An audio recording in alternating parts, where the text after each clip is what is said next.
Worst thing that ever happened to a preacher is he becomes civilized. It's worthless. Worthless. One thing I noticed about Leonard Ravenhill, and I'd take a Leonard Ravenhill over 20 dead Calvinists.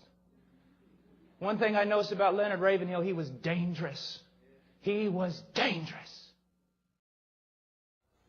Isn't it awesome when you think two men 5 years ago had the world at their feet? Jimmy Swaggart got arrogant because he said God called him to evangelize the world in the first place. That's wrong. He said he had nobody to go to. David Wilson went to him 2 years before that mess up. He went to PTL 2 years before and told them, and they wouldn't listen to him. It's no good saying they'd no friends. They were so arrogant, they became a law unto themselves. Nobody dared correct them. They wouldn't listen to counsel. They got on a crest, as they say in the world, they got on a roll. Swaggart's taking $3 million a week in. I hear he still takes in nearly $1 million a week. But where's the power? The most horrible thing I know that happens in evangelism today, we don't value the human soul. When are we going to get serious about being serious about the most serious thing in the world, the birth of people at the altar? I watched the close of a service in Dallas a few weeks ago. At the end, about 15 people came in 4 minutes. They'd said a prayer and gone away. Well, my reaction to that, brother, was this. I can't get my car through a car wash in 4 minutes. Can they pass from death unto life? Can they put off the old man and put on the new man, as you use the figure? Can they get married to Christ in 4 minutes? Of course not. But you know what? Your friends may flatter you. But I'll tell you what, God never flatters anybody. He flattens you, but doesn't flatter us. You say, well, why doesn't he flatter us? Because it says in the, 41st of Isaiah, fear not thou worm Jacob. How do you like that? What about, I wrote to a guy this, as I said, 2 o'clock, 3 o'clock this morning. Lo, he comes with clouds. When he comes, he's going to be terrible in his majesty. Nobody's going to jump on his knee or say, Papa, I've come to see you. Forget it. We're going to fall. I mean, if John fell at his feet as dead, and John used to lay his head on his bosom, what are you and I going to do? But we don't live in that realm. We don't live in a realm of the Spirit. We live in a realm of reason. And we've reasoned, oh, God is a loving God. He doesn't send judgment, but He does, and He's going to do. I used to pick worms up when I was a boy and put them in my sister's hand. Put them in her bed once and sure got into trouble. But you know, after that, when she got exasperated and angry with me, she'd say, you worm. That used to make me so mad. She called me a butterfly, a worm. A worm has no eyes. I've never found eyes on a worm. I've never found legs on a worm. It has no hands. I can't find its brain. It's the picture of absolute nothingness. And yet God says that creature can go through a mountain, and you're facing mountains of opposition, become a worm. Discard all your ability, throw away all your personality, so to speak. Plead your weakness because He turns it into strength.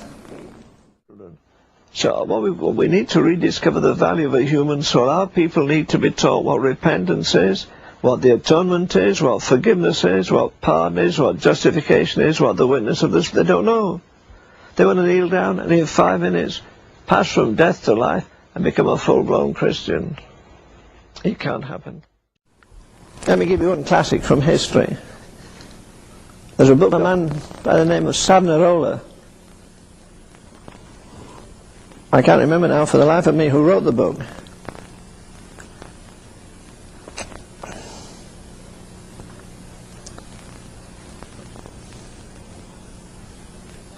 Trying to think of the town. A town called Florence in Italy. You see a lot of fancy gold, what they call it, Florentine style. You see round mirrors, ladies' mirrors and all this kind of stuff. It was a time of the Medicis, one of the cruelest groups of aristocrats that ever ruled in Italy. And this precious monk one day had a revelation of Jesus dying on the cross. And he pledged he wouldn't move out of that city which was governed by a corrupt priesthood. The whole nation, as far as I'm concerned, was just one seething mass of immorality and sin and shamelessness and drunken orgies and all the banquets like the Romans used to have. The papacy threatened him because he was so outspoken. The people loved him. He was outspoken. He put his finger on all the cancers in the nation. He named names. And he so prevailed with God, he said, I will not let you go unless you bless my nation. And despite the scandalously corrupt court and all the other power that the devil had, his headquarters of hell were on in that town at that time. And he didn't care about the others. He went to the altar in the cathedral and he lay there for hours every day, sobbing. Nobody could console him. They'd almost have forced him to eat. They'd almost have forced him to drink. But you see, he'd seen a vision of the lostness of men. He'd seen a vision of hell. Yes. He said, if men can live in this corruption, what's it going to be like in eternity forever and ever? When they can't go to their palaces and their mansions and boast about their wealth and their jewels and all the rest of it. The devil has cheated them. They're caught in a trap. And he lay there before that altar day after. I read that this week. I'd read the life of Savonarola. There's a classic life, and I can't remember who wrote it. But this was a new light I got on it.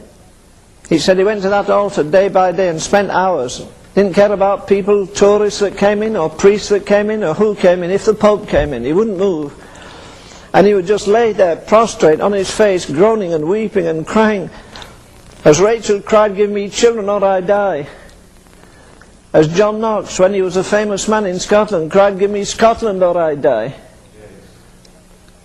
And so Mary Queen of Scots said, I would rather hear an army was marching on the town than hear that John Knox was praying. She was terrified of the prayers of one man, a queen.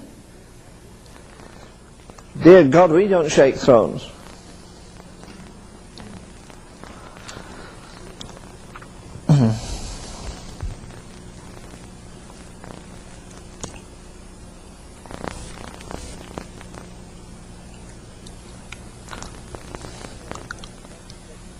Wonder what would happen if God could get half a dozen Savonarolas in Tyler, or even in Dallas. Oh, you say that was early. Yes, that was 1452. Times have changed. Are you telling me sin has changed? Adultery then isn't adultery now the same as adultery then? Lying the same as the lying they had? Cheating, war, blood, rape? I'm sick to death of all the apologies people make as though God's broken down. As though Jesus still has to go to a cross or go somewhere and get the ultimate triumph over the devil. What we have to do is, I hear people saying, Lord, defeat the devil. He defeated him 2,000 years ago. Right. What we have to do is to learn how to enter into his triumph. Yes. And take some of these areas and go on record before the holy God. Don't lie, for God's sake don't lie. May strike you down. And say, Lord, I would rather die than see my generation go to hell. I'd rather fast a day or 2 days a week to see God's I'm going to pray for Tyler, you pray for what you like. I want to see God raise a holy work there that people will come 100 miles to see the mighty power of God and go out breathless. Yes. Yes. And no begging and whining and to get people to an altar either. Yes. Most of the altar calls are to satisfy the preacher, make him feel he's done good. Well, I don't have to satisfy anybody except God. I'm not going to try. I got saved at 14. I'm 84, almost 85. So I've been 70 years. I've seen all kinds of tragedies in the church, wars and rumours of wars, popular men going popular and so forth. But keep looking unto Jesus and reading the Word and remembering these old paths that my daddy used to talk about so much.